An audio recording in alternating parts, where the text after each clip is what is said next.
Welcome to Talk of the Town, the latest in music, art, and entertainment. I am Lisa Dascoli, and I am here again this month with my wonderful co-host, Annie Weiss. Hey, Hi, Annie. Lisa. Thanks for having me again. Oh, honey, you are my other half.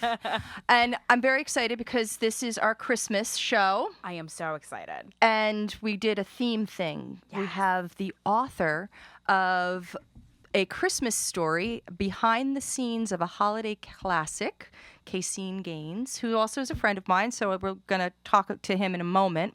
But, tell me what's going on with you, girl. What's happening? Nothing much, just dating a lot. You are? Yeah. I went on a date on the Saturday. Tinder thing? I'm back on Tinder. Aye. Ugh. Why? I don't know. I can't answer that. I think it's kind of like one of those car accidents. You just can't help but look. It's a train wreck. It is. Yeah. And I just keep swiping left, and then after I swipe left, there's like nobody left, and it's like searching for randoms. I'm like, this is my life. This is the way my life is going. Nobody around you, you know. So, have you been out? I have. I went on a date on Saturday. Okay. So he was definitely gay. 100%. He wasn't on the waiting list? 100% born that way. Okay. Yeah. He was wonderful. I had so much fun with him. Of course, you talked about hair and makeup. Oh my God. Okay. No, we had wine.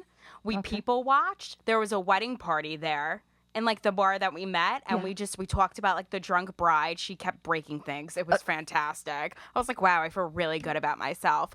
And, we quoted Mean Girls. It was he's totally gay. He's so good. Oh, no, it was the best date ever. And I was telling my brother this, and he goes, well, Anne, I quote Mean Girls. And I was like, well, God willing, maybe you're gay, Or he's on the waiting list. Or he's on the waiting. You know what? If I had a gay brother, I would be more than happy. Because? Because they're wonderful. Okay. Well, I mean, I can't say... Because all of my friends have gay brothers, and I feel left out. Oh, okay. So it's a competition thing. Kind of. Well, I'm back on the dating scene. You are? I am. Yeah. Get it, girl. I don't know. I mean, actually, it's been kind of hard, kind of lonely. But a girlfriend of mine, she reads tarot cards. Right. And she read my cards, and she said to me, there's a male that's going to be coming into your life. I said, really? She said, yes, but he's light-haired. And, normally I like the dark-haired guys. Right. It's just, Same here. Yes. Yeah. Well, I adopted a cat. He's white. So I called her up. I said, son of a bitch, it was a cat.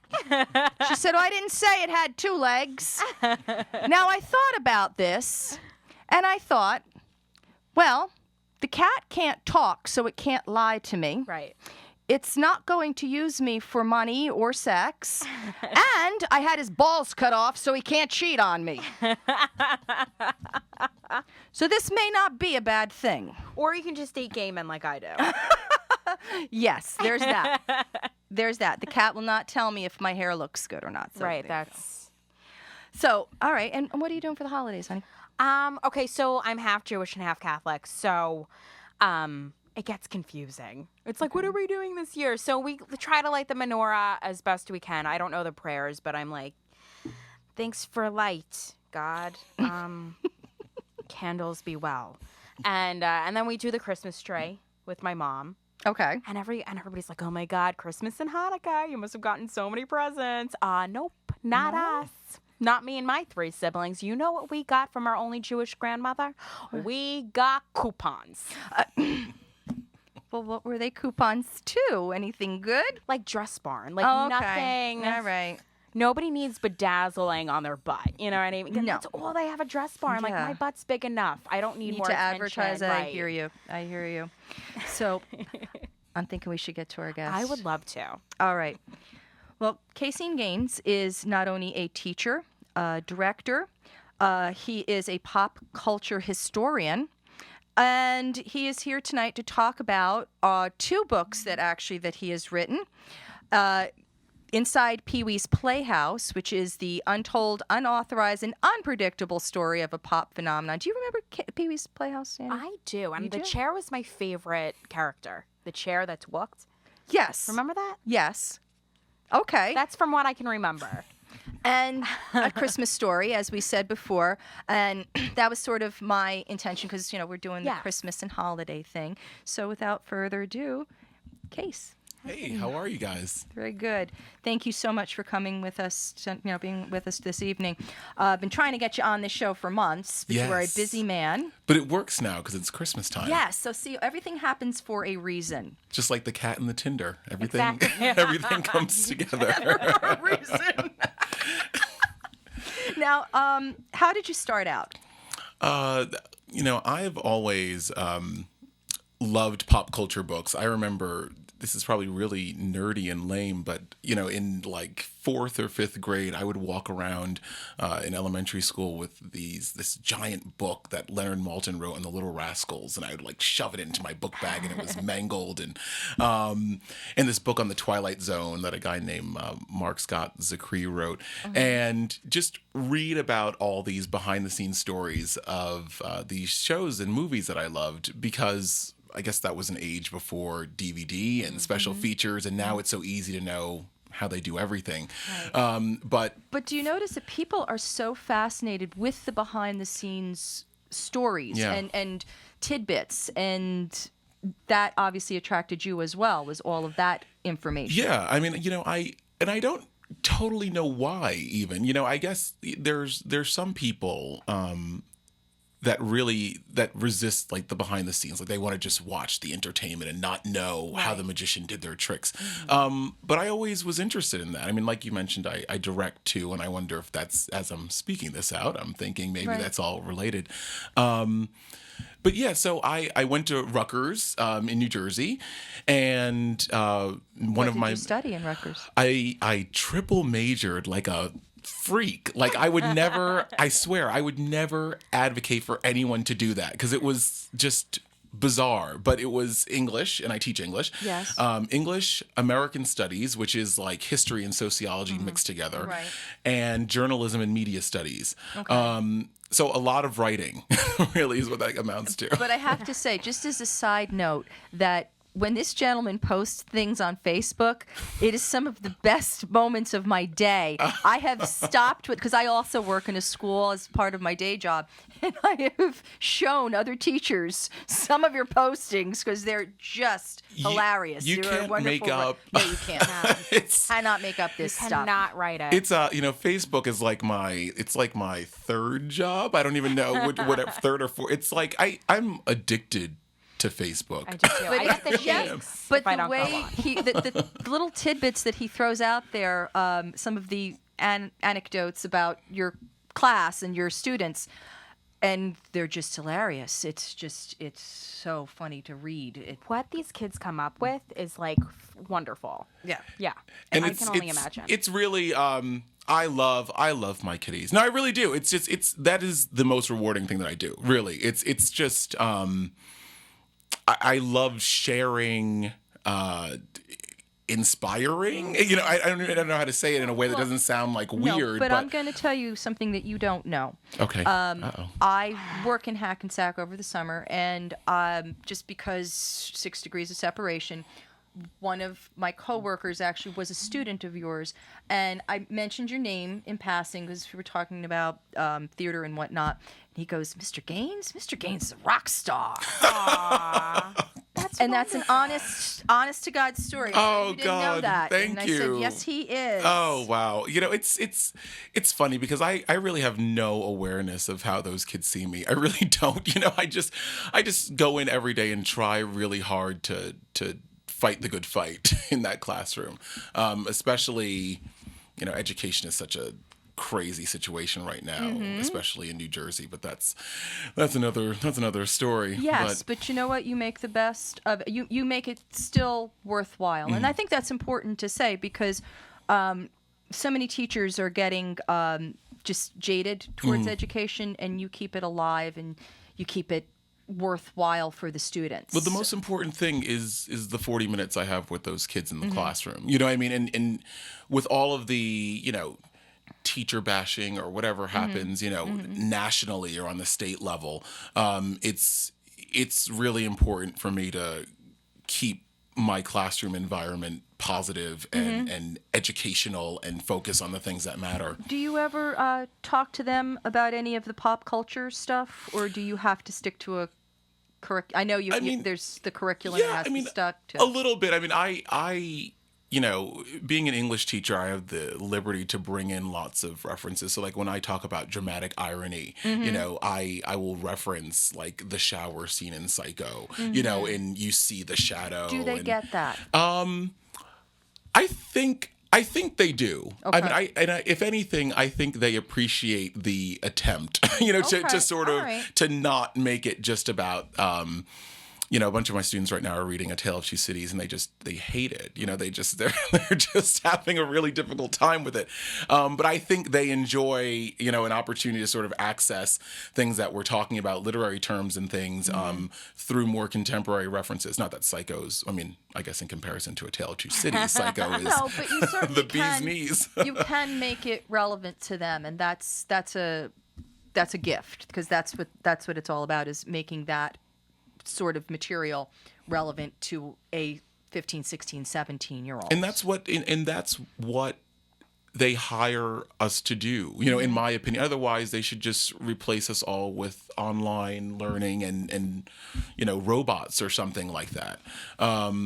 But, having personal, having people that can actually riff when they need to and go off script is important. And by the way, I wanted to mention real quickly, we are going to be having a second guest this evening. We have the wonderful Jerry Costanzo, who is a singer, and who will be joining us shortly. Yes.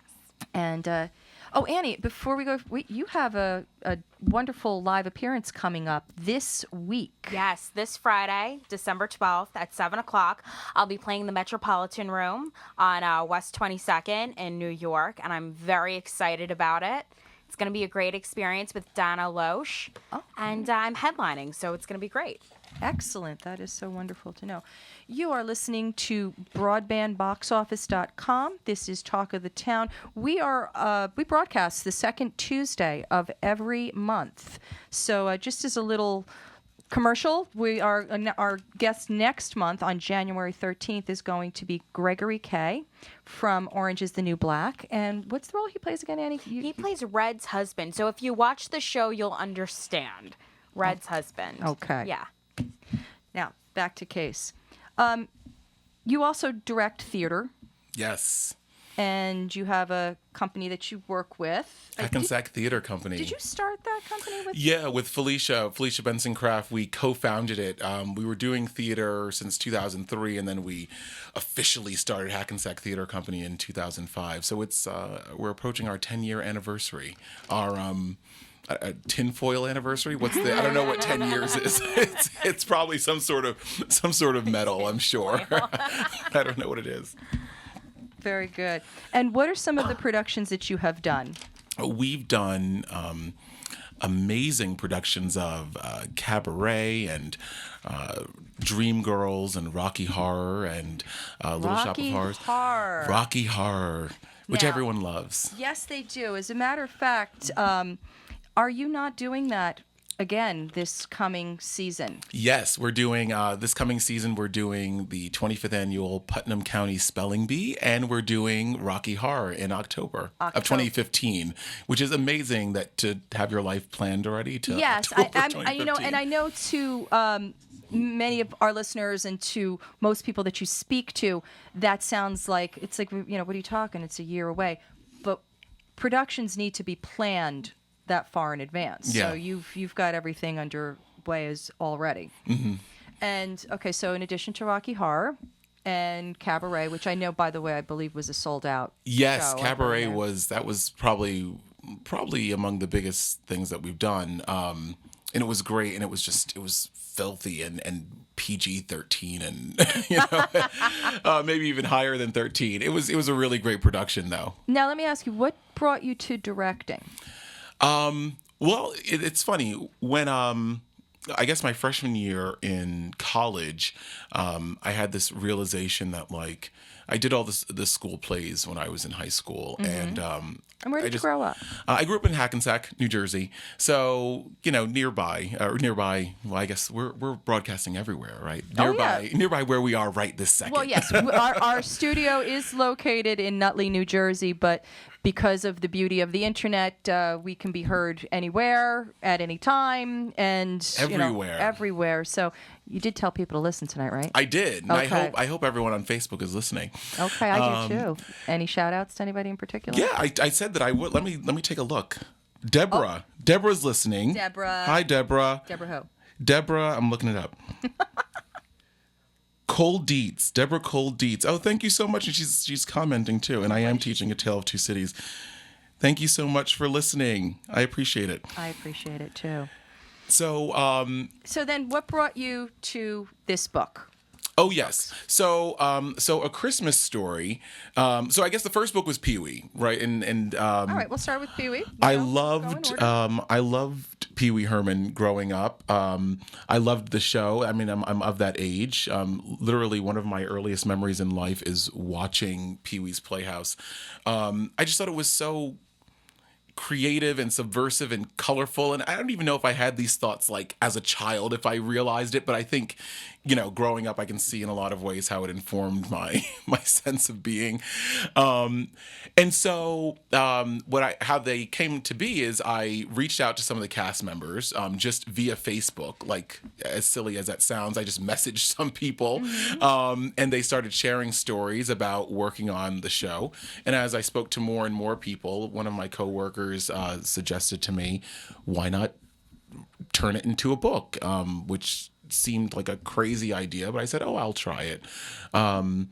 And that's how the Pee Wee book came to be. And A Christmas Story was a very similar deal. It was a movie that I loved growing up.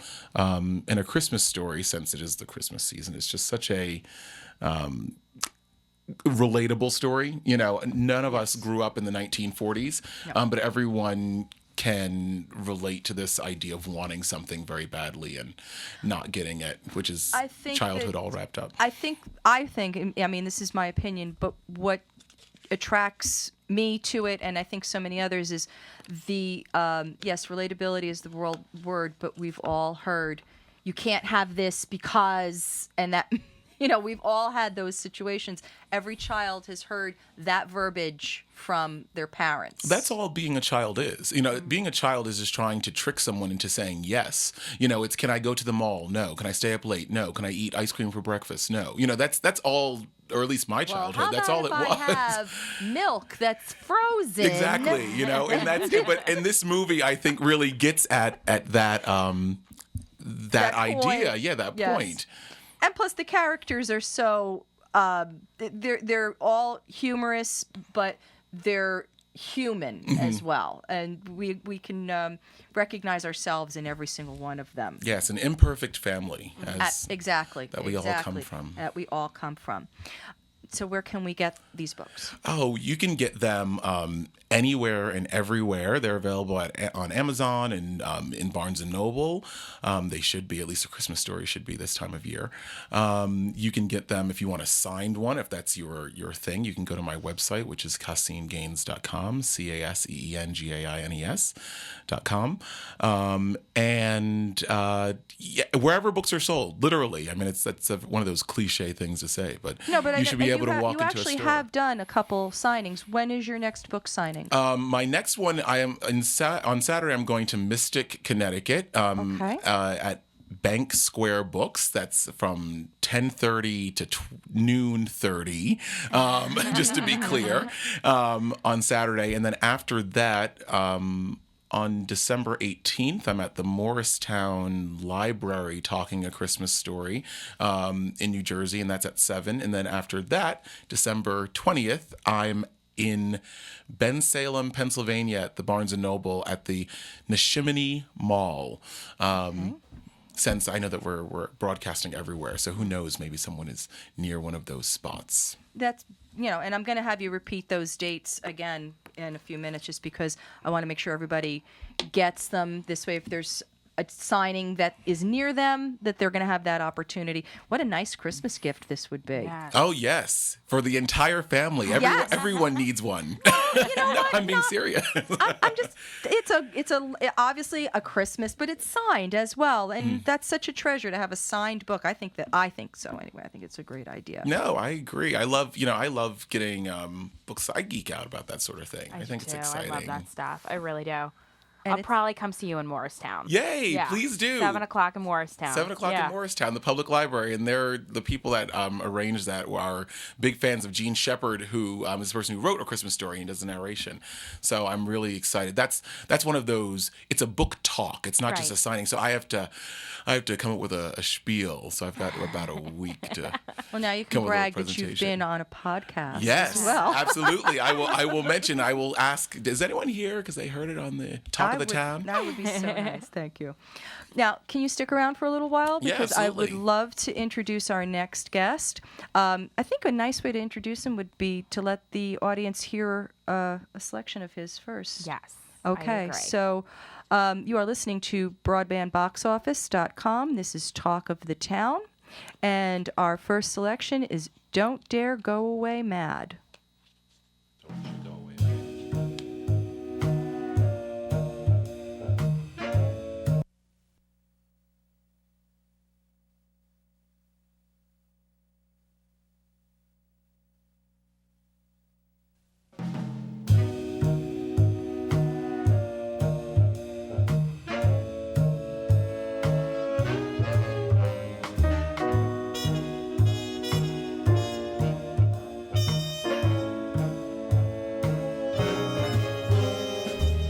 I must confess what you say is true.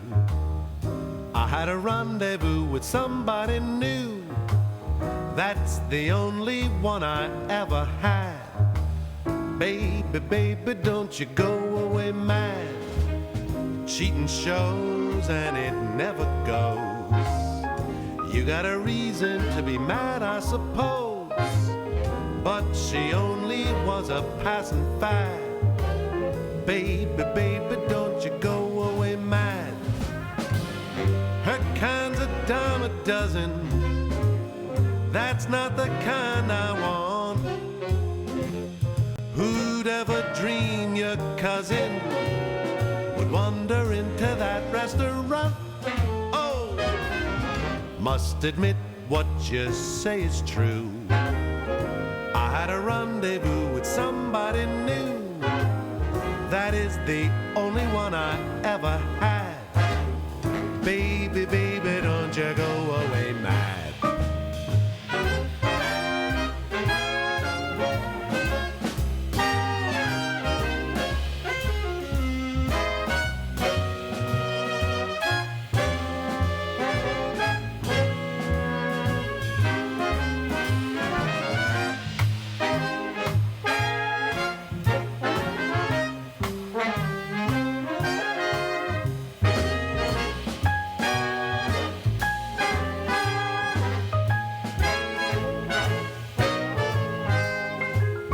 Now her kind's a dime a dozen.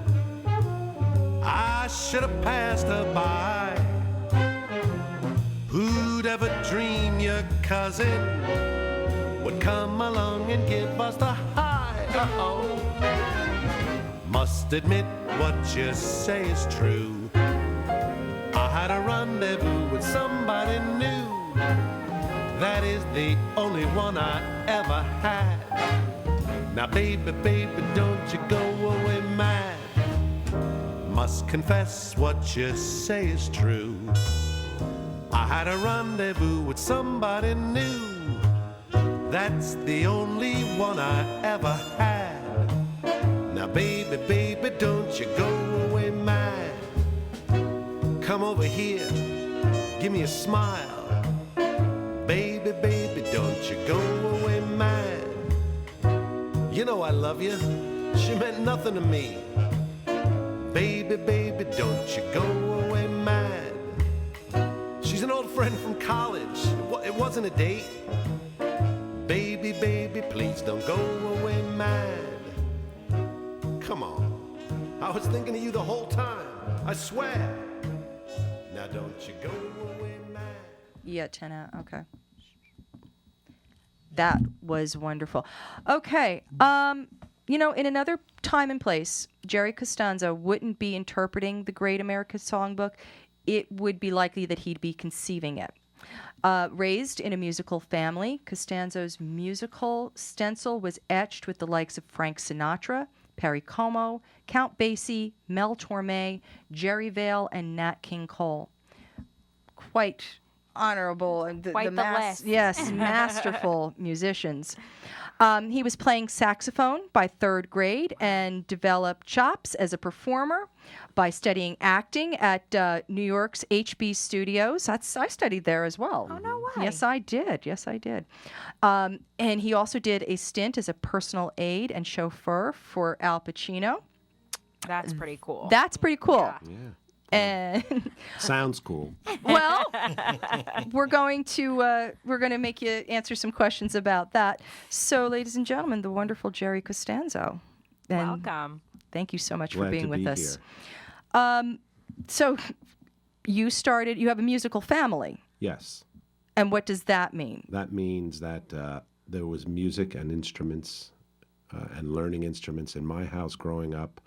My father was a reed player, clarinet, saxophone. He was always in some sort of band, whether it be a concert band or a swing band, like the Memories of Swing that I mentioned in the bio there.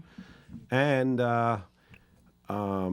concert bands. My grandfather was a musician. He came here from Sicily, and it says on his immigration papers, occupation musician. Oh, wow. And I have pictures of him in Sicily in like some sort of band Oh, that's so cool. as a young boy. And a lot of my cousins are musical. And how about your mother? My mom is not a musician, although she can carry a great tune and she has a great voice. Okay. She was just always so shy. She could never be a performer on stage. That just could never happen. As a matter of fact, the singing probably comes from my mother Okay. because my father couldn't carry a tune. If he had He a- could play the instruments. he could play the instrument. He was Okay. a great, reader, but he didn't have the ear. I think I developed the ear from my mom and some of my Okay. other relatives on my dad's side. Okay. Yeah. Now, did you start off by learning the old Italian songs? I mean, you know what I'm talking about. Yeah. Femina and Yeah, I heard all that stuff growing up, but I don't speak Italian. My father always said, "You need to learn some Italian songs." I go, "Well, Dad, you spoke Italian, Mom spoke Italian growing up, but you didn't teach us Italian. You wanted us to be Americans because they're from that generation, where they were ridiculed as Yes. as immigrants and Right. second-class citizens, and so they didn't want us to Well, have you- any part of that." you New Yorker? I am a New Yorker. Well, actually, I was born in New Jersey in Teaneck. Oh, and I- okay. That's not far from So here. that's And I right. lived in, until the first grade, I lived in, where was it? Rivervale. Okay. Again, right by here. So it's all Not too far from here. It's at Bergen County, right? Yeah. Absolutely. And then after third grade, we ended up on Long Island. Okay. So I've been there pretty much ever since. A couple of places in between, a lot of places in between for me, but the family's from Long Island, basically. Yeah. You can tell a Northern Jersey Italian or Yeah. New York Italian Yeah. because yes, it's that culture Right. that no, we want you to be an American, and it's Right, funny. right. I went backwards because I learned Italian in school because. Quite honestly, because I wanted to know what everybody was talking Yeah. about. Yeah, me too, Because I was My parents nosy. always spoke Italian to each other when Right. they didn't want us to know what they Exactly. were talking So about. funny. That was the reason. I married a Japanese German, and she was born in Japan. And I hear so much Japanese when she speaks to her mother and some of her other family members that I know more Japanese than Italian. Oh, that's so funny. So You have to hang around, Mr. Costanza. I'll teach you a few words, and not just the bad ones. So, where else? I know you have a wonderful engagement coming up this Friday, which is going to be at the Triad. And it is stage 72 at the Triad, and it is at 9:30 p.m. that's correct. And you're celebrating Frank Sinatra's 99th birthday. That's actually December 12th, the day of the show, is actually Frank Sinatra's birthday. Oh, no Yeah. way. I didn't know that. Yeah. Oh, that's so cool. He would have been 99 Yes. this year.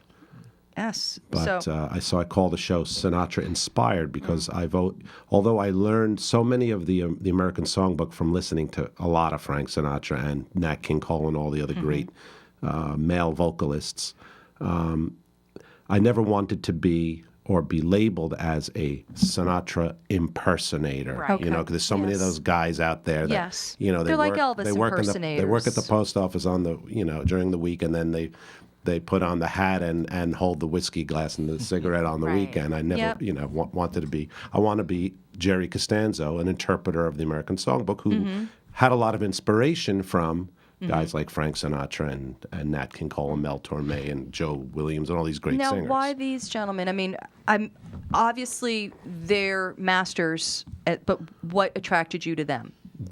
The style of their singing, the swinging style, the arrangements. They all came from that era where they had these great arrangers who worked for them, like Nelson Riddle and Billy May and Don Costa, and the tunes themselves. I'm just in love with the American Songbook. I mean, I grew up in this in the 60s and 70s. I was a teenager in the 70s, and I was surrounded by disco and. Of course, it was part of it, and I know all those songs. But when I went home, I put on my jazz records, I put on my Nat King Cole records, and I just loved the music. It made me feel good. Evokes emotions, but a lot of the pop tunes. There are a lot of great pop tunes out there that could be like new standards, but there's a lot of junk out there. Yes. Yes.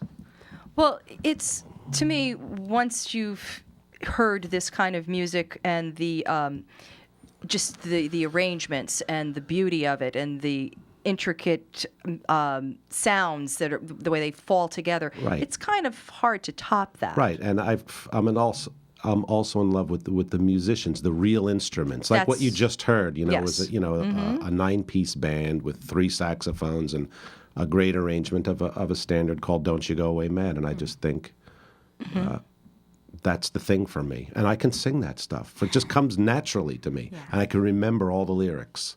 So Just start playing the tune, and I know all the words. And I know 1,000 songs, literally. For lack of being cliche, it was your niche. It was my niche. But I didn't realize it until I was probably in my 30s. Okay. Now, Go ahead. I saw that in your bio, and it made me smile because so many people fear not knowing what they're supposed to be, and they're all of 21. So that makes me very happy that it took time to develop. And Absolutely. And it took time. Like my mother, I was very shy and stage fright like you wouldn't believe. But I was always the kind of person who had to overcome all my fears. So stage fright was one of the fears that I overcame. And how did you do that? I just forced myself to put myself out there, just forced myself to do it. Learn the music and just told myself, people think I sound good. The people want to like you. When you go on stage, the people want to like you. Oh, They absolutely. don't, even No, if you absolutely. screw up, they're like, oh, so he screwed up a little.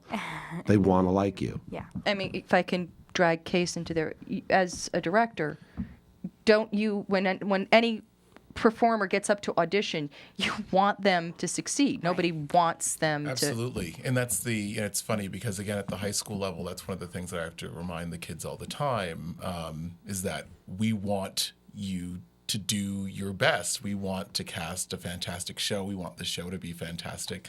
So, yeah, I mean, it does help, I think, to get people over their nerves, to know that everyone is supportive of them in their endeavors. And later on I realized I kind of thrive on that anxiety and those nerves, and it's like I kind of get after a show I get this great feeling if it's a good show and a lot of people showed up and and the music came out of my mouth like on a magic carpet. There's that euphoria. Yes. There's that great Absolutely. And feeling. it absolutely is a euphoria. Yeah. So I kind of got addicted to that whole thing, even though there's still the fear every time. Well, a wonderful out. teacher of mine, an acting teacher, once turned around and said to me, because I remember before doing a show that I had a lead in, and I was just shaken to death. And he looked at me, he goes, I'm going to tell you a story about the great Ethel Merman. Okay. And he said, she was standing on the side of the stage once, and somebody asked her, "Miss Merman, don't you get stage fright?" And she said, "No, because if they were any better, they'd be up here doing it." And that stuck with me. And the way you said that kind of emulated Ethel Merman. You could do a whole Ethel Merman tribute act. Where's Richard? Where's my darling friend Richard? He would be Merman inspired. Yes. Merman inspired. Yeah. I hope he's listening. I'll make him smile when he hears that. I would love to hear another one of your selections. Sure. And would you like to introduce this one for us? Okay, we just heard Don't You tell Go it- Away Mad, which is a brand new single I just released, which is part of a larger... Tell us about the album, the CD. Okay, well, the CD from the next tune you're going to hear Yes. is called Can't We Be Friends? And this was my... Oh, no, what am I saying? This is my last CD that was released in late 2013, Invitation. And this is a tune called You're Looking at Me. And I was kind of inspired by a lot of Nat King Cole stuff that he did back in the late 30s and early 40s. And the tune you're going to hear, You're Looking at Me, is something Nat King Cole did on a tune called the After Midnight Sessions. And I decided I wanted to do my version of that. So that's what we're going to hear right now. Excellent. You're Looking at Me.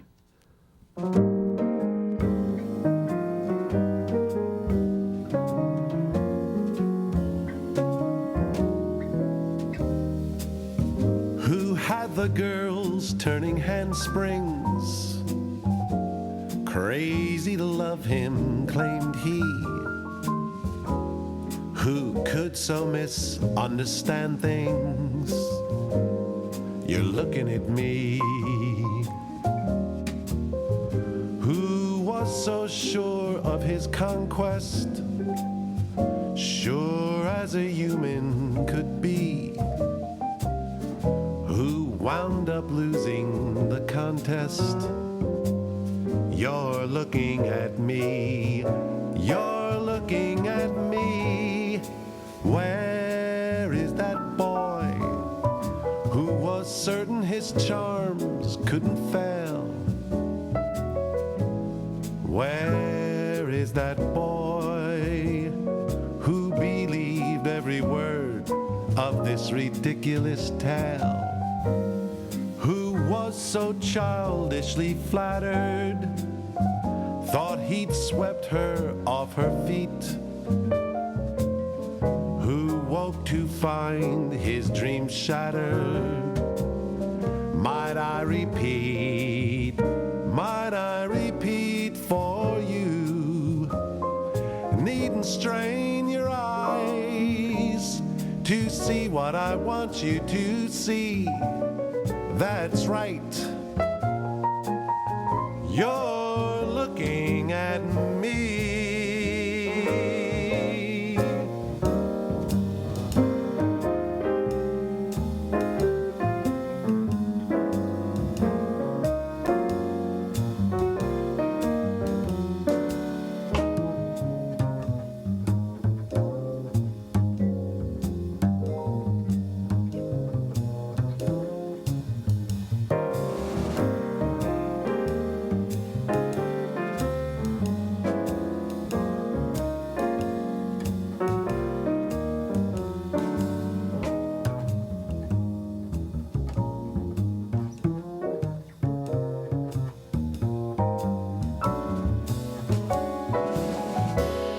Where is that boy who was certain his charms couldn't fail? Where is that boy who believed every word of this ridiculous tale? Who was so childishly flattered, thought he'd swept her off her feet? Who woke to find his dreams shattered? Might I repeat for you? Needn't strain your eyes to see what I want you to see. That's right. You're looking at me.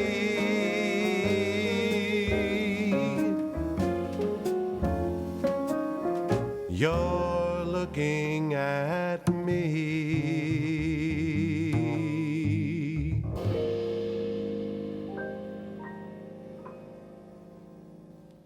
Beautiful. And again, that was Jerry Costanzo from his CD Invitation. Now, Jerry, where can my audience get your music? Well, all my stuff is available on wherever digital music is sold. iTunes, Amazon, Spotify, you name it. I can't even name them all. There's so many places out there. CD Baby, you can buy the physical CDs. Or you can order it through Amazon, the physical CDs, especially this one, Invitation, Can't We Be Friends, and Destination Moon, which was my first release. As I'm sitting here listening to your music, thinking to myself, here in New Jersey this evening, we have a really horrible rainy night, and how I would love to be sitting and listening to your music with a nice glass of wine in my hand.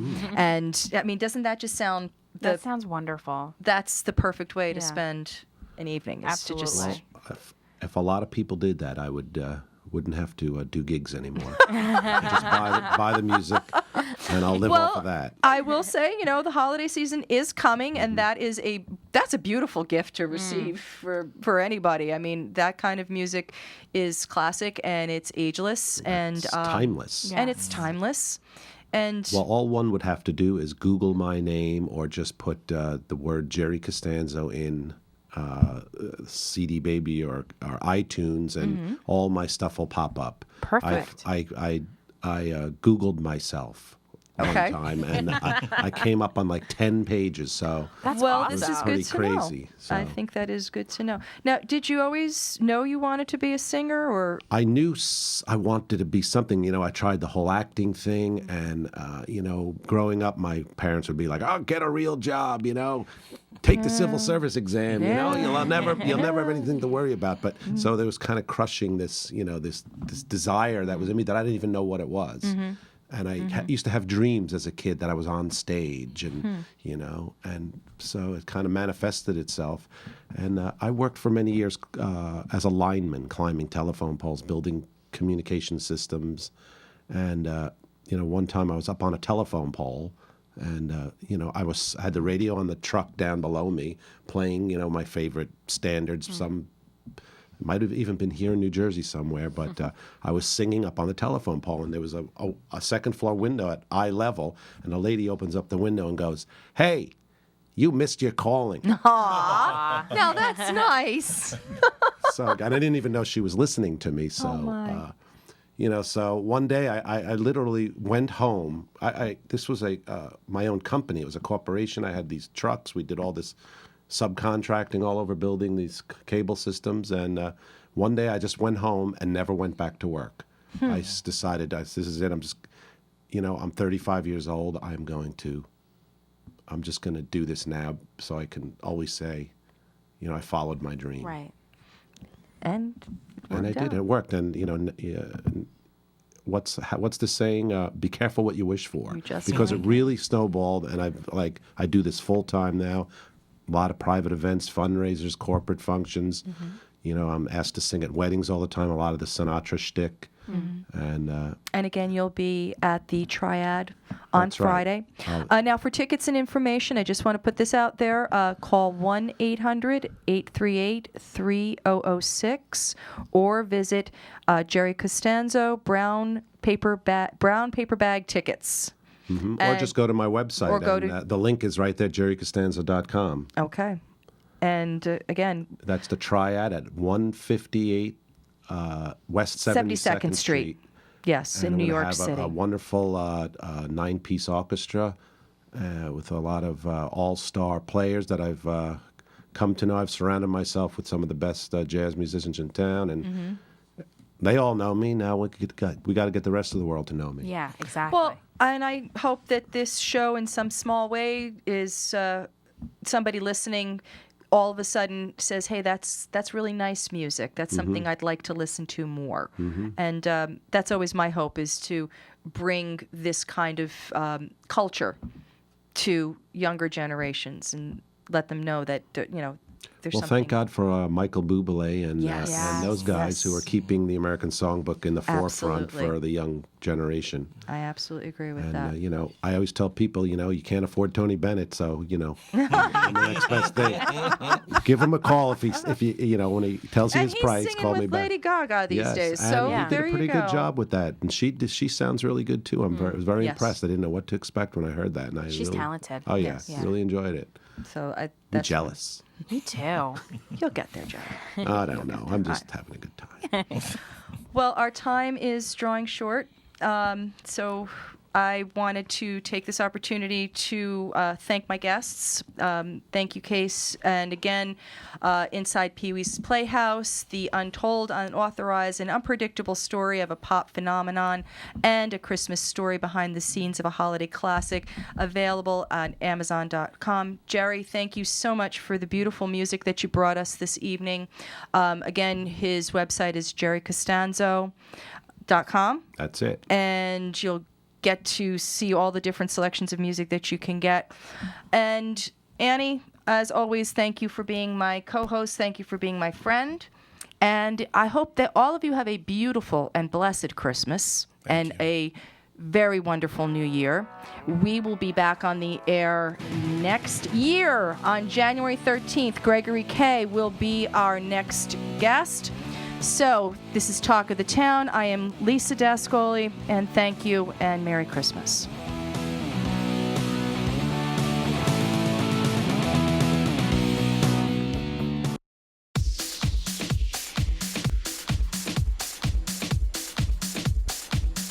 Hi, my name is Tom Ragu of the Tom Ragu Sit Down Comedy Show. You can listen to us at the Broadband Box Office, and for more information, please visit www.tomragu.com/podcast. Hi, I'm Bob Gonzo of The Bob Gonzo Show, and this is the Bob Gonzo promo to have you watch The Bob Gonzo Show. This is Sunny Winters, our weather girl. Sunny, promo the show.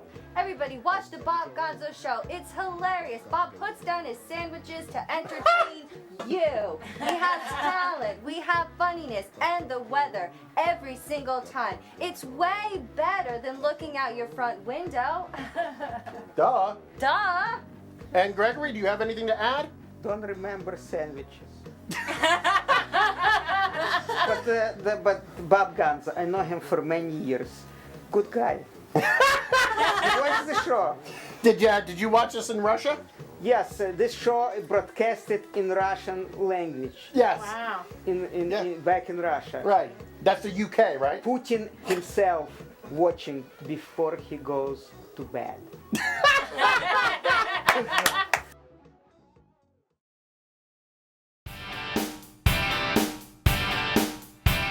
Hi, I'm Randy Lupo, host of The Randy Lupo Show on Broadband Box Office.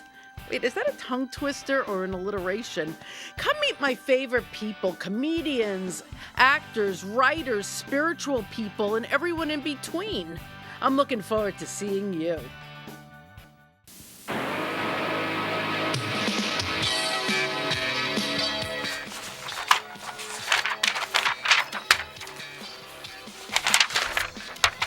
It's the Mark Daisy Show, filled with gifts, fun, and surprises, and $20,000 in cash for every viewer. Well, maybe not.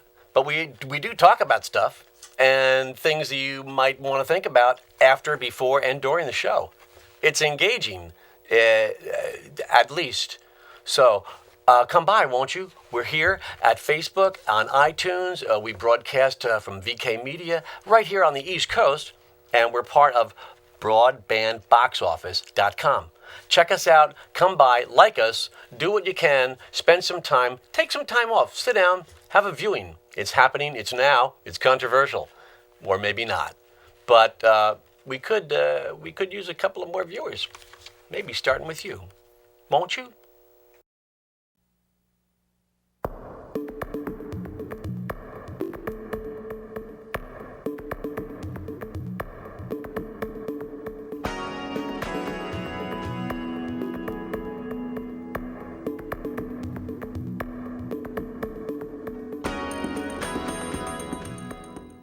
Hello, this is Dr. Barry Prostowski. I invite you to watch Courageous Doctors, an exciting new show on Broadband Box Office about how healthcare is affecting you today.